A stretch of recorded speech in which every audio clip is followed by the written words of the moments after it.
సమయంలో మనం కొద్ది నిమిషాలు దేవుని మాటలు విందాం. వాక్య ధ్యానాంశమై కొరింథీయులకు రాసిన 2వ పత్రిక 3వ అధ్యాయము 17-18 వచనాలు. ప్రభువే ఆత్మ, ప్రభు యొక్క ఆత్మ ఎక్కడ ఉండునో అక్కడ స్వాతంత్ర్యము ఉండును. మనమందరము ముసుగు లేని ముఖముతో ప్రభు యొక్క మహిమను అర్థము వలె ప్రతిఫలింపజేయు మహిమ నుండి అధిక మహిమను పొందుచు ప్రభువగు ఆత్మ చేత ఆ పోలికగానే మార్చబడుచున్నాము. చదువుబడినటువంటి లేఖనములో నుండి దేవుడు మనతో మాట్లాడును గాక. ఆమేన్. ఈ సమయమందు చదువుబడినటువంటి లేఖనాన్ని ఒకంత మనము పరిశీలన చేద్దాం. ఈరోజు మన వాక్యాంశం ఆత్మ అనుగ్రహించు స్వాతంత్ర్యం. ప్రియమైన వాళ్ళారా, దేవుడు మానవుణ్ణి సృష్టించినప్పుడు ఆయన పోలిక చొప్పున ఆయన స్వరూపమందు సృజించే. ఆయన పోలికలో మనమున్నాం, ఆయన స్వారూప్యములో మనమున్నాం. ఆయన నరుని యొక్క నాసిక రంధ్రములో జీవవాయువును ఊదగా నరుడు జీవాత్మాయ. మానవుడు దేవుని చేత సృష్టించబడినప్పుడు స్వతంత్రుడు, దేనికి తాను బానిస కాదు. అందుకొరకే దేవుడు ఆదామును చేసిన తర్వాత ఆదాముతో చెప్పిన మాట, ఇదిగో ఈ తోటలో ఉన్న ఫలాలన్నీ నీవు భుజించవచ్చు, ఒకే ఒక చెట్టు ఫలము నువ్వు భుజించవద్దు అని ప్రభు చెప్పాడు. మానసికంగా గాని, శారీరకంగా గాని, ఆధ్యాత్మికంగా గాని మనము దేనికి బందీలుగా ఉండకూడదనేది దేవుని యొక్క ఉద్దేశం. దేవునికి స్తోత్రం.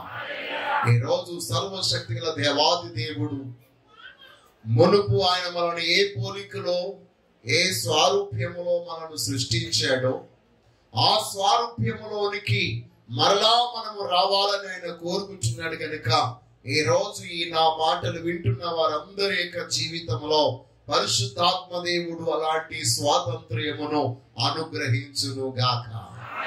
ఆమేన్. ప్రియమైన వాళ్ళారా, దేవుడు మనలను స్వతంత్రులుగా చేశాడు. మనమందరము స్వతంత్రులుగానే ఉండాలని కోరుకుంటున్నాడు. స్వతంత్రుడైన మానవుడు అపవాది యొక్క పన్నిన పన్నాగములో వాడి యొక్క వలలో పడి పాపం అనే శరలోనికి తాను మరలా నెట్టివేయబడ్డాడు. ఆజ్ఞాతిక్రమము ద్వారా అవిధేయతను చూపించి అపవాది యొక్క తంత్రములో పడి బందీ అయిపోయాడు మానవుడు. పరిశుద్ధ గ్రంథములో మనం చూసినట్లయితే ఈ జగత్ సృష్టించబడక ముందు నుండి దేవుని యొక్క ఆత్మ యొక్క స్వాధీనములో సమస్త సృష్టము ఉన్నది. దేవునికి స్తోత్రం కలుగుగా. దేవుడు భూమి ఆకాశములను సృజించినప్పుడే దేవుని యొక్క ఆత్మ జలముల పైన అల్లాడుచూ ఉన్నాడు. ఎలాగనగా దేవుడు తన చిత్త ప్రకారమైన పోలికలోనికి, స్వారూప్యములోనికి సమస్తమును చెయ్యాలనేది ఆయన ఉద్దేశము కనుక. అయితే బిడ్డలారా, మానవుడు చేసిన పాపమును బట్టి శరలోనికి వెళ్ళి ఉన్నాడు. శరలోనికి వెళ్ళినప్పటికీ దేవుడు ఆది నుండి కూడా మానవునికి విడుదల కలగజేస్తూనే వచ్చాడు. అందుకొరకు ఇశ్రాయేలు ప్రజలు వారు ఐగుప్తు యొక్క శరలో నుండి విడుదల పొందినప్పుడు వారు పరిశుద్ధాత్మ ద్వారానే విడుదల పొంది ఉన్నారని లేఖనం తెలియజేస్తుంది. మీకు ఆ మాట నేను యెషయా ప్రవచన గ్రంథంలో చూపిస్తాను. యెషయా ప్రవచన గ్రంథము 63వ అధ్యాయము 11వ వచనం. అప్పుడు ఆయన పూర్వ దినములను మోషేను తన జనులను జ్ఞాపకము చేసుకుని తన మంద కాపరులకు సహకారి అయి సముద్రములో నుండి తమను తోడుకొచ్చిన వాడేడి, తమలో తన పరిశుద్ధాత్మను ఉంచిన వాడేడి, మోషే కుడి చేతి వైపున మహిమగల తన బాహువును పోనిచ్చిన వాడేడి. దేవునికి స్తోత్రము కలుగుగా. ఆయనే తన పరిశుద్ధాత్మ ద్వారా జనులందరిలోనూ తన ఆత్మను ఉంచి, మోషే మీద తన ఆత్మను ఉంచి ఆనాడు ఇశ్రాయేలులకు ఐగుప్తు యొక్క చెరలో నుండి విడుదల కలగజేశాడు. అరణ్యములో వారందరినీ దేవుని ఆత్మ ద్వారానే పోషించాడు. వారందరినీ మళ్ళీ ఇశ్రాయేలు దేశమునకు తోడుకుని వచ్చిన తర్వాత మరలా ప్రజలు అవిధేయత వల్ల దేవునికి విరుద్ధముగా వారు తిరుగుట వలన చెరపట్టబడ్డారు.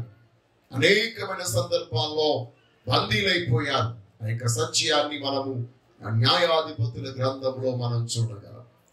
న్యాయాధిపతుల గ్రంథంలో మనం చూసినప్పుడు పలుమార్లు వారు చెరపట్టబడ్డారు.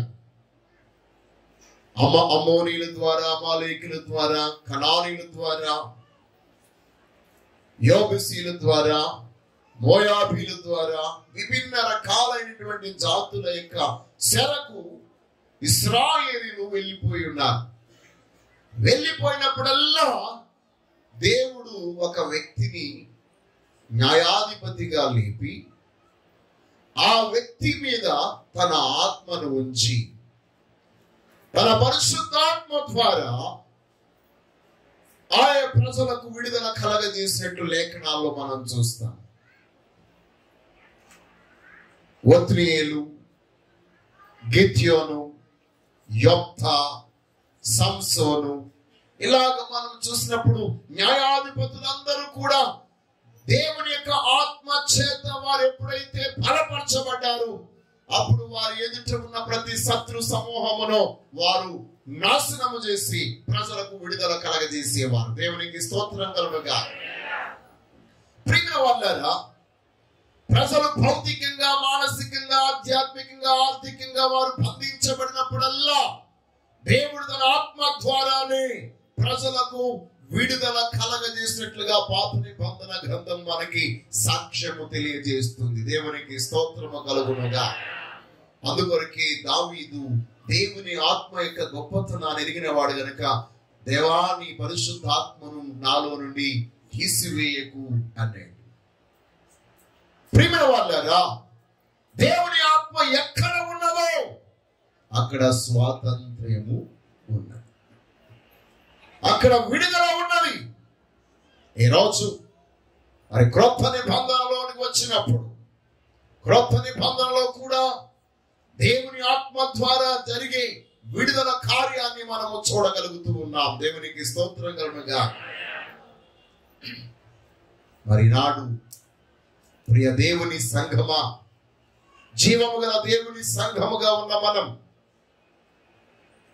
భూమి సృష్టించినది మొదలుకొని, మానవుడు సృజించబడినది మొదలుకొని, దేవుని యొక్క ఆత్మ ఈ లోకములో అందరికీ అంతటా విడుదల కలగజేస్తూనే వస్తుంది కదా. దేవుని వాక్యం తెలియజేస్తుంది, ప్రభు రాకడ వరకు, ప్రభు యొక్క విమోచన దినము వరకు మనమందరము పరిశుద్ధాత్మ చేతనే ముద్రించబడి ఉన్నాం. దేవునికి స్తోత్రం.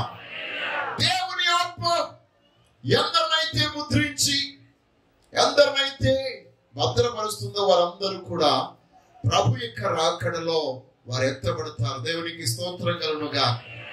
హల్లెలూయా, హల్లెలూయా. కాబట్టి అలాంటి పరిశుద్ధాత్మ దేవునికి మీరు అవకాశం ఇస్తున్నారా? దేవుని యొక్క ఆత్మ మీలో నివాసము చేయుచున్నాడా?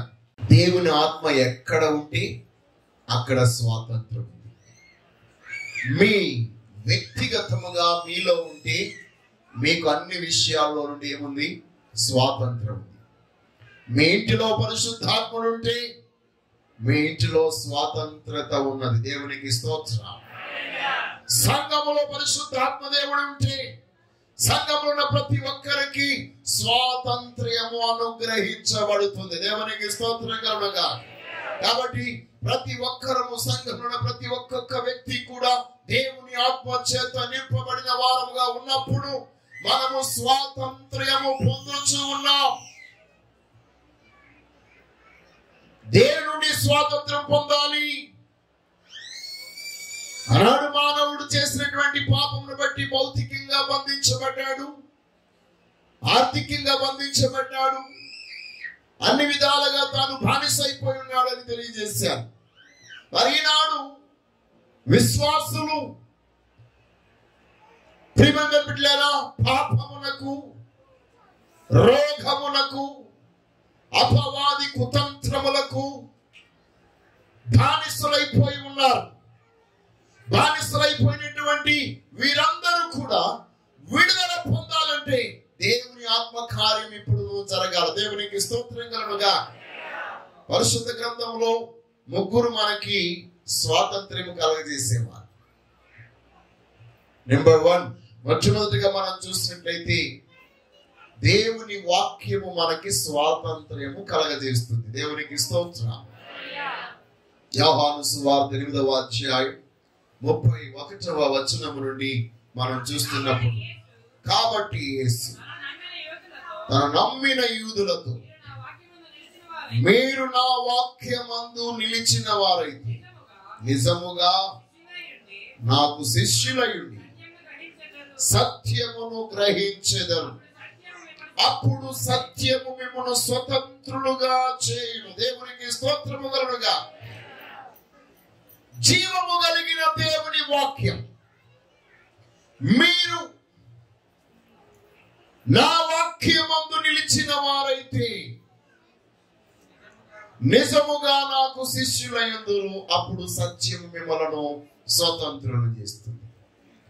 యేసుక్రీస్తు యొక్క వాక్యం సత్యవాక్యం.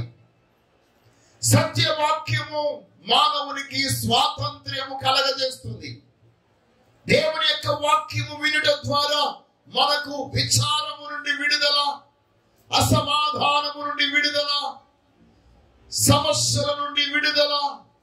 దేవుని యొక్క వాక్యం ప్రతి బంధకము నుండి కూడా మనకు విడుదల కలగజేస్తుంది. కారణం ఏమనగా కీర్తనకుడు అంటాడు, ఆయన తన వాక్కును పంపి వారిని స్వస్థపరిచారు. ఆయన తన వాక్కును పంపి వారిని బాగు చేశారు. దేవునికి స్తోత్రం కలుగుగాక. ఏ రోజు ఈ నా మాటలు వింటున్నటువంటి ప్రతి ఒక్కరూ సర్వశక్తుల దేవుని యొక్క వాక్యమును వింటుండగానే మీకు విడుదల కలుగునుగాక. మీరు ఏ వ్యాధితో వచ్చినా, ఏ రోగముతో వచ్చినా, ఏ యొక్క బలహీనతతో వచ్చినా, ఈ యొక్క సత్యమును ప్రతి దినము అనుదినము సమాజ మందిరానికి వెళ్ళి ధర్మశాస్త్రాన్ని వినే వారికి ప్రత్యక్షత కాలేదు కానీ ఒక సమాజ మందిరపు అధికారి, ఒక శతాధిపతి ఈ యొక్క సత్యాన్ని ఎరిగిన వాడే ఉన్నాడు గనుక పక్షవాయువు చేత అనేకమైన సంవత్సరాలుగా బాధపడుతూ తన ఇంట పడి ఉన్నటువంటి తన దాసుడు రోగానికి దాసుడై ఉన్నాడు, మంచానికి దాసుడైపోయి ఉన్నాడు, కదలలేని స్థితిలో ఉన్నాడనేటువంటి వాక్య ప్రత్యక్షతను ఎరిగిన వాడై ఆ శతాధిపతి అంటున్నాడు కదా, ప్రభువా నీవు నా ఇంటికి వచ్చుటకు నేను పాత్రుని కాను గాని నీ ఒక్క మాట సెలవి నా దాసుడు స్వస్థత నొందుతాడు. దేవునికి స్తోత్రం. నమ్మిన వారందరూ చప్పట్లు కొట్టి ఈ రోజు దేవుని వాక్య ప్రత్యక్షత మీకు అనుగ్రహించబడును గాక. ఆయన మాటలో ఉన్న శక్తి ఏంటో మీరు ఎరిగి ఉంటే ఇప్పుడే మీకు విడుదల కలుగుతుంది. దైవ వాక్య శక్తిని ఎరగకుండా మనం ఎంత శక్తివంతమైన మాటలు విన్నా మన అజ్ఞానం అద్భుతాన్ని చేయకుండా ఆటంకపరుస్తుంది. ఈరోజు జీవము కలిగిన దేవుని యొక్క సత్య వాక్యం మీ బ్రతుకులో ఉన్న ప్రతి బంధకాల నుండి మీకు విడుదల కలిగించును గాక. రెండవదిగా మనం చూసినట్లయితే కుమారుడు మనల్ని స్వతంత్రం చేస్తాడు. అదే 36వ వచనంలో మనం చూస్తాం. 8వ అధ్యాయం 36. కుమారుడు మిమ్మల్ని స్వతంత్రులుగా చేసిన యెడల మీరు నిజముగా స్వతంత్రులయ్యుందురు. దేవునికి స్తోత్రం. ప్రభువైన యేసుక్రీస్తు వారి లోకంలోనికి కుమారుడిగా, దేవుని కుమారుడిగా ఎందుకు వచ్చి ఉన్నాడు అంటే, బంధించబడిన ప్రతి ఒక్కరికి విడుదల కలిగించడం కొరకు, ఎలాంటి బంధకాల్లో ఉన్న వారికైనా ఆయన విడుదల కలిగించి స్వాతంత్రం ఇచ్చుట కొరకు యేసుక్రీస్తు లోకానికి వచ్చాడు. అందుకొరకే లూకా సువార్తలో మనం చూస్తాం. 19వ అధ్యాయం 10వ వచనంలో మనం చూసినట్లయితే, నశించుచున్న దాన్ని వెదుకు రక్షించుట కొరకు మనుష్య కుమారుడు వచ్చెనని ఎవరితోటండి? అతనితో చెప్పాను.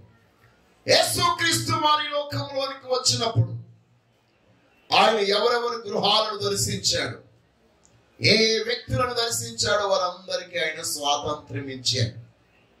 జక్కయ్య భయంకరమైనటువంటి పాప బంధకాల్లో ఉన్నాడు, ధనమోహములో పడిపోయిన వ్యక్తిగా ఉన్నాడు, అందరి దగ్గర దోచుకునేటువంటి వాడు.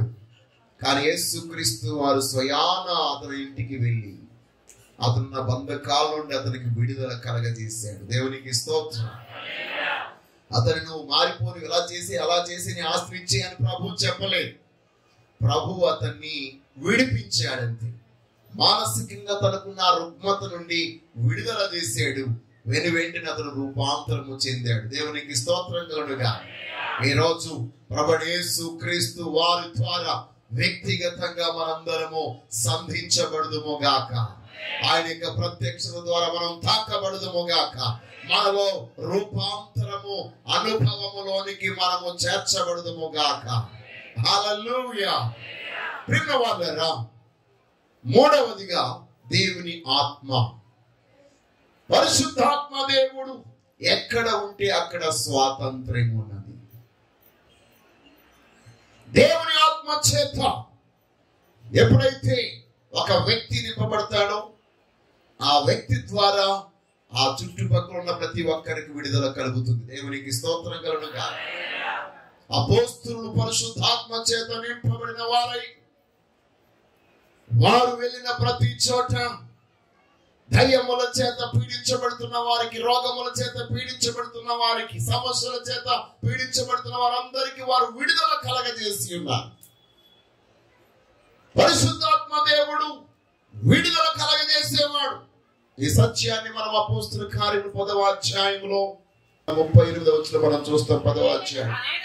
అదేదనగా దేవుడు నజరేయుడైన యేసు పరిశుద్ధాత్మతో శక్తితో అభిషేకించిన అనునది దేవుడు ఆయనకు తోడైండెను గనుక ఆయన మేలు చేయొచ్చు అపవాది చేత పీడింపబడిన వారందరినీ స్వస్థపరచుచు సంచరించుచుండెను. దేవునికి స్తోత్రం కలుగుగా. కాబట్టి ప్రియ దేవుని జనాంగమా, పరిశుద్ధాత్మ దేవుడు మనకు స్వాతంత్ర్యమును కలగజేసేవాడు. దేవునికి స్తోత్రం. హల్లెలూయా, హల్లెలూయా.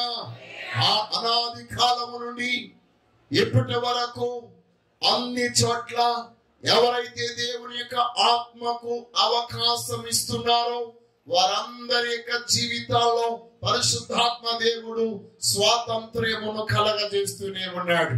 కాబట్టి దేవుని ఆత్మ చేత నింపబడినప్పుడు, దేవుని ఆత్మ చేత దేవుని యొక్క వాక్యమును బోధించుచున్నప్పుడు, మన యొక్క జీవితంలో క్రీస్తును గూర్చినటువంటి ప్రత్యక్షత మనము పొందినప్పుడు, అనగా జీవము గల దేవుని యొక్క సంఘములకు వచ్చి పునరుత్థాన యేసు క్రీస్తు వారి యొక్క వాక్య ప్రత్యక్షతను, ఆయన యొక్క వ్యక్తిగత ప్రత్యక్షతను మనము పొందిన వారమై ఉన్నప్పుడు నిశ్చయముగా మనము విడుదల పొందుతాం. దేవునికి స్తోత్రం కలుగుగా. అందుకొరకే ఈ యొక్క సమయంలో జీవము గల దేవుని యొక్క సన్నిధికి వచ్చిన మనమందరము కూడా ఆ మహిమ గల దేవుని యొక్క వాక్య ప్రత్యక్షత కొరకు క్రీస్తు వారి యొక్క సంచారము కొరకు ఆయన సంఘము దీపముల మధ్య సంచరించుచున్న ఆ యొక్క దేవాది దేవుడు ఏ రోజు మన సంఘము మధ్య ప్రతి వ్యక్తిగతంగా ప్రతి ఒక్కొక్కరిని ఆయన దర్శించినట్లు ఆయన యొక్క ప్రసన్నత మనం అనుభవించగలగాలంటే ఆ గొప్ప దేవుని యొక్క పరిశుద్ధాత్మ శక్తి చేత మనం తాకబడాలన్నా ఆయన వాక్య ప్రత్యక్షత, వ్యక్తిగత ప్రత్యక్షత, ఆయన పరిశుద్ధాత్మ యొక్క ప్రత్యక్షత మనము పొందాలంటే మనమందరము ముసుగు లేని ముఖము గలవారమై ఆ మహిమ గల దేవుని హృదయాంతరంగములో నుండి మనం ఆరాధించబద్దులమై ఉన్నాం. దేవునికి స్తోత్రంగా ఉండగా. హల్లెలూయా, హల్లెలూయా. ఆయన్ని ఆరాధించడానికి మీకు ఏ విధమైన ఆటంకము లేనప్పుడు దేవుని యొక్క ఆత్మ కార్యం నీ జీవితంలో జరుగుతుంది. ప్రేమ వాళ్ళారా, నీవెప్పుడైతే దేవుని ఆత్మకు నిన్ను నీవుగా సమర్పించుకుంటావో, అప్పగించుకుంటావో, ఆ పరిశుద్ధాత్మ దేవుడు నిన్ను మహిమ నుండి అధిక మహిమలోనికి నడిపింపజేస్తాడు. దేవునికి స్తోత్రం కలుగుగా. హల్లెలూయా, హల్లెలూయా, హల్లెలూయా. అవిధేయత వలన మానవుడు దేవుడు అనుగ్రహించిన తన పోలికను, తన స్వరూప్యాన్ని పోగొట్టుకున్నాడు గనుక కొరింథీయులకు రాసిన 2వ పత్రిక 5వ అధ్యాయం 17వ వచనంలో మనం చూస్తాం. కాగా ఎవడైనను క్రీస్తునందున్న ఎడల వాడు నూతన సృష్టి, పాతవి గతించెను, ఇదిగో క్రొత్త వాయును. దేవునికి స్తోత్రం కలుగుగాక. మనం ఎప్పుడైతే ప్రభువైన యేసు క్రీస్తులోనికి వస్తున్నామో, యేసు క్రీస్తులోనికి రాగానే మన యొక్క జీవితంలో పాత సంబంధమైన ప్రతి స్వభావము, ప్రతి విధమైనటువంటి జీవన విధానం అంతా కూడా కొట్టివేయబడి క్రీస్తులో మనము సమస్తమును నూతన పరచబడుతున్నాం. దేవునికి స్తోత్రం కలుగుగా. అనగా రూపాంతరము చెందుతూ ఉన్నాం. పాత జీవితంలో మనము బందీలుగా ఉన్నాం, బాధల్లో ఉన్నాం, సమస్యల్లో ఉన్నాం, కష్టాల్లో ఉన్నాం, కన్నీటిలో ఉన్నాం. కానీ క్రీస్తులోనికి మనం ఎప్పుడైతే తన వాక్యం ద్వారా వచ్చి ఉన్నామో, తన పరిశుద్ధాత్మ ద్వారా దేవుడు మనలో నూతనమైన రూపమును అనుగ్రహింపజేస్తున్నాడు. దేవునికి స్తోత్రం కలుగుగా. హల్లెలూయా.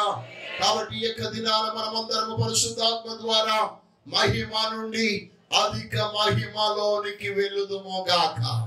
క్రీస్తు యొక్క మహిమను మనము ప్రతిఫలింపజేసే వారముగా, ప్రతిబింబింపజేసే వారముగా ఆయన యొక్క శక్తి, ఆయన యొక్క పోలిక, ఆయన యొక్క స్వరూప్యం, ఆయన యొక్క స్వభావం మనలో ప్రత్యక్షమగునట్లు ఈ రోజు మనమందరము దేవుని యొక్క ఆత్మ చేత నింపబడుదుముగాక. దేవుని యొక్క ఆత్మ చేత మనం ఎప్పుడైతే నింపబడుతున్నాం, ఆ పరిశుద్ధాత్మ దేవుడు మన పోలికలను, మన స్వభావాలని, మన యొక్క స్వరూప్యాన్ని మార్చివేస్తున్నాడు. నిన్ను చూచిన వారందరూ ఆశ్చర్యపోయేలాగా నీవు ఇప్పటి వరకు నిన్ను పట్టి పీడిస్తున్న స్వభావాల నుంచి నువ్వు విడుదల పొందుతావు. దేవునికి స్తోత్రం. హల్లెలూయా. నిన్ను కట్టుకున్న నీ భర్త, నీ భార్య ఆశ్చర్యపోయినట్లుగా దేవుడు నిన్ను మార్చేస్తాడు. ఏంటి ఈయన ఇంత మార్పు, ఏంటి ఈయన ఇంత మంచివాడిగా మారిపోయాడు. ఒక రూపం వాళ్ళలో కనబడుతుంది. నీ స్నేహితుల రూపం కనబడుతుంది, నీ ఇరుగు పొరుగు వాళ్ళ రూపం కనబడుతుంది. అది దేవుని మహిమ దినదినము. అనగా నిన్ను చూసిన వారందరికీ ఏం చేస్తారన్నమాట? దేవుని మహిమ పరుస్తారన్నమాట. దేవునికి స్తోత్రం. హల్లెలూయా. మనల్ని ఇప్పుడు చూసిన వాళ్ళందరూ దేవుడిని దూషిస్తున్నారు.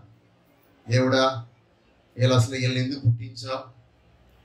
అసలే వీళ్ళ దేవుని నమ్ముకున్నారా నిజంగా అని మన ద్వారా దేవుని నామం దీనివల్ల ఏం చేయబడుతుంది? దూషించబడుతూ ఉంది. కానీ దేవుని ఆత్మకు మనము చోటిచ్చినప్పుడు, దేవుని ఆత్మకు మనం అవకాశం ఇచ్చినప్పుడు, మన ద్వారా ఎక్కడెక్కడ దేవుని నామం దూషించబడిందో అక్కడల్లా దేవుని నామం మహిమపరచబడుతుంది. నిజముగా నీవు గొప్ప దేవుడివయ్యా, ఎలాంటి వారినైనా నువ్వు మార్చడానికి శక్తిమంతుడని దూషించిన వారే దేవుని మహిమపరుస్తారు. దేవునికి స్తోత్రం కలుగుగా. హల్లెలూయా, హల్లెలూయా. అలాంటి స్వాతంత్ర్యములోనికి మనమందరం ఈ రోజు అడుగు పెట్టుదుముగాక. అలాగే మనం అడుగు పెట్టగలగాలంటే మన ద్వారా ఈ రోజు మొదలుకొని ఒక నూతనమైన క్రియ, నూతనమైన మాట, నూతనమైన స్వభావం, నూతనమైన నడవడిక మనలో నుండి రావాలి అంటే మనం ఇక క్రీస్తు స్వరూప్యాన్ని ప్రతిబింబింపజేసే వాళ్ళముగా ఉండగలగాలి అంటే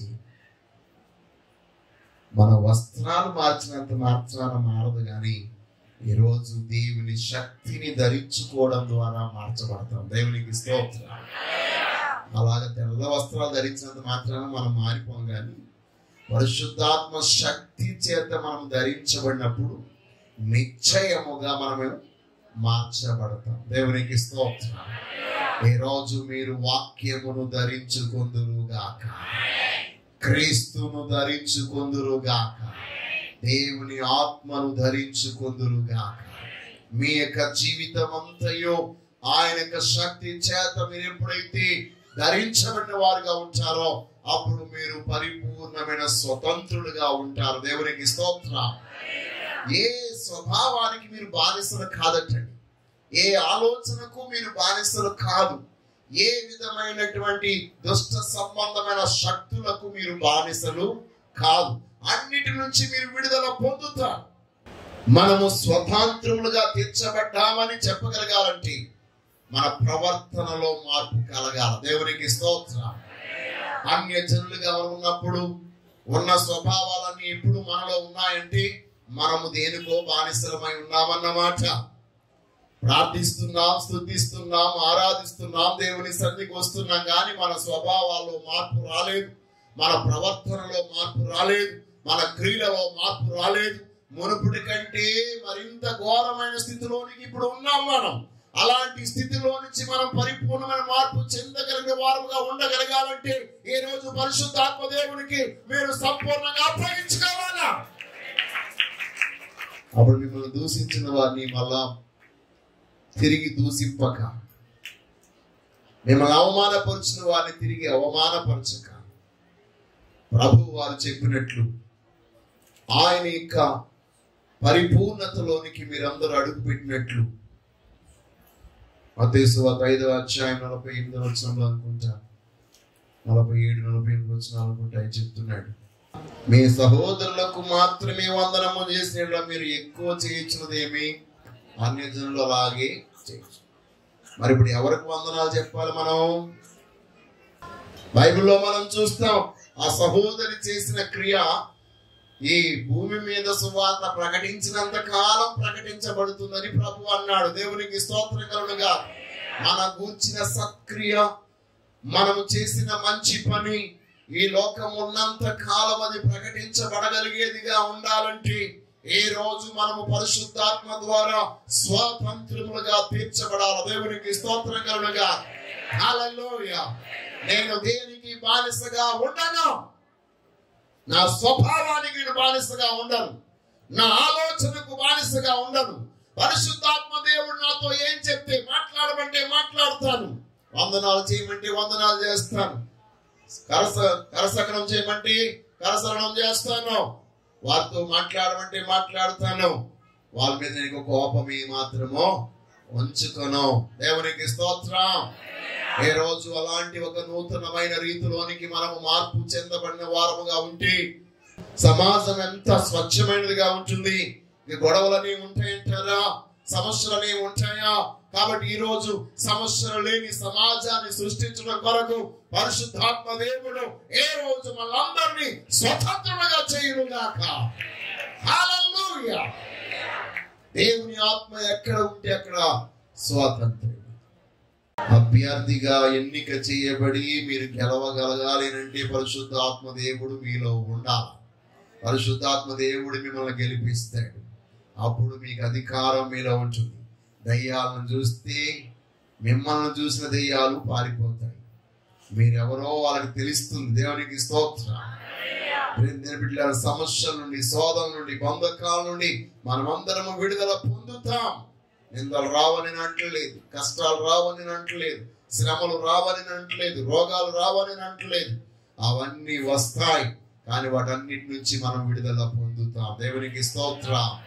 ఈ రోజు సర్వశక్తి గల దేవాది దేవుని ద్వారా, ఆయన పరిశుద్ధాత్మ ద్వారా మనమందరము స్వతంత్రులముగా తీర్చబడదుము గాక.